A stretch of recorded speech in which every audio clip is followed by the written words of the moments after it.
We now would like to generalize our concept of work to the motion of an object that goes in more than one dimension. And so if we have our object here, and we're applying a force, and the object is moving, and let's say the path is a little bit more complicated, so our object a little bit later has moved, and we're going to call that the displacement, we now want to generalize our concept of work to handle this type of motion in more than one dimension. In order to do that, we'll need a new mathematical operation, which we're going to call the scalar product. So what I'd like to do first is define this in terms of vectors, and then we'll apply it to the concept of work. So suppose I have two vectors, A and another vector B, and they're separated by an angle theta. And in this case, our theta, we're going to just take it between 0 and pi. Now, I'd like to talk about how much one vector projects in the direction of the other. So if I call this the parallel component of B, then I want to define a quantity which we're going to call the scalar product of A dot B, which is the magnitude of A times the amount of B that is in the direction parallel to A. Now, from our geometric diagram, you can see that B parallel is equal to the magnitude of B times cosine of theta. Now, remember, theta is going from 0 to pi, so this quantity, B parallel, can both be positive or negative. If theta is between 0 and pi over 2, then in that range, the cosine goes from 1 to 0, and this quantity, B, will be greater or equal to 0, B parallel. If theta is going from pi over 2, theta to pi, then we have that B parallel is less than or equal to 0.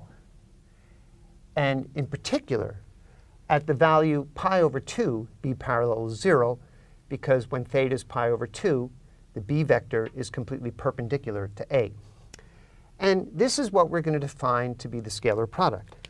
But geometrically, we can also look at, let's draw our pictures again, A and B. And now let's consider how much of A is parallel to B. So that's A parallel.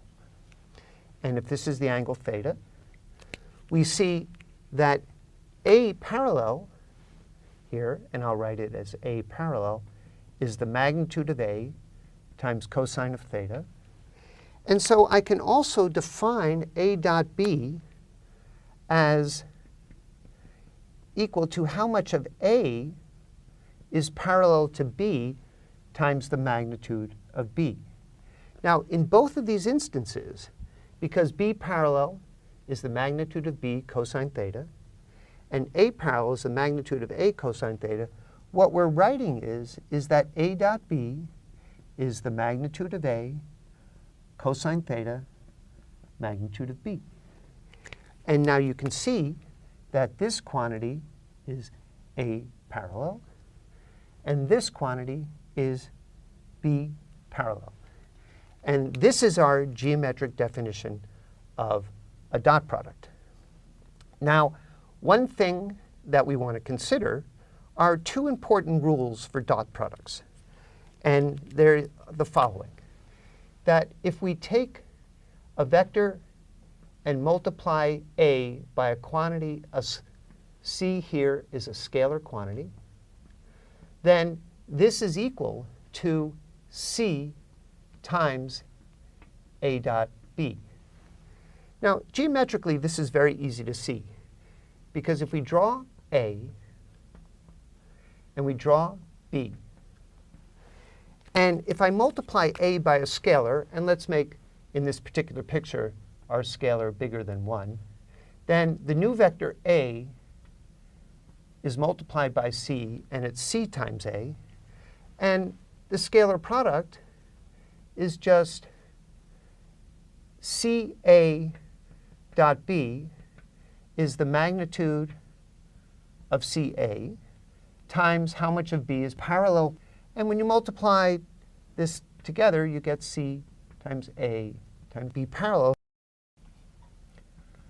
Now, C of A dot B is equal to C times the magnitude of A times B parallel. And you can see that these two expressions are equal. So if you multiply a dot product by a scalar, it satisfies this rule. And there's one other crucial rule that we'll need when we look at vectors, that if you take a vector A and you add to it a vector B, and you dot it into a vector C, then this is vector addition and vector multiplication. This vector addition distributes over vector multiplication by A dot C plus B dot C. So these two facts are crucial to our development of vectors. And one thing that we can say is we'll leave this as a little exercise for you to prove this result. It's a pretty straightforward vector construction.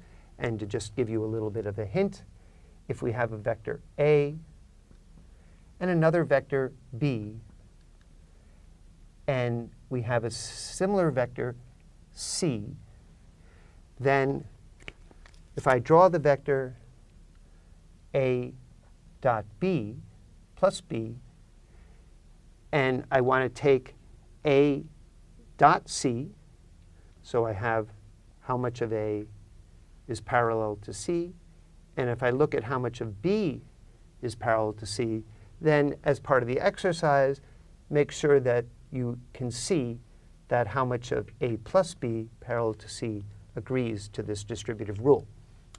So these are our definition of a scalar product and the two key facts that we'll need when we apply it in our example of work.